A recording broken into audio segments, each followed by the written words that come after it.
हिंगोलीला form भरलेल्या सगळ्या म्हणजे महाराष्ट्रातील मुलाला विनंती आहे मित्र, हिंगोली या ठिकाणी 100%, हजार टक्के तिथं सेटिंग लागलेली असते.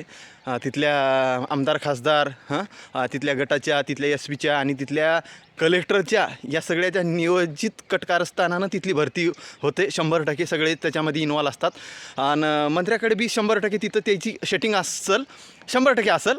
तर मित्र, मी 2016ला SRPFला भरती दिलं होतं. मी तिथे 100 नाही 1000% लागलो होतो. माझी 91ची लेखी होती, माझं 95चं ग्राउंड होतं. तरी पण त्यांनी मला डावळल्याच्यानंतर त्यांनी मी त्याच्याकडे चौकशी करायला गेलो होतो. माझ्याकडून जे विशाल कदम होता त्यानं कार्बन कॉपी माझी काढून घेतल्याच्यानंतर पुढली प्रोसिजर चालत राहिली. मी त्याच्याकडून माहिती मागवत राहिलो, त्यांनी मला माहिती व्यवस्थित दिली नाही. मी त्यांच्याकडे व्हिडिओ रेकॉर्डिंग पूर्ण हॉलमधली मागितलो, तर त्यांनी फक्त मला स्कॅनिंग केलेले फोटो तेवढी त्याच्यामध्ये व्हिडिओ रेकॉर्डिंगमध्ये दिलेली आहे. कुठलीच माहिती मला दिली नाही. 100 नाही 1000% माझ्यावर अन्याय झाला मित्र.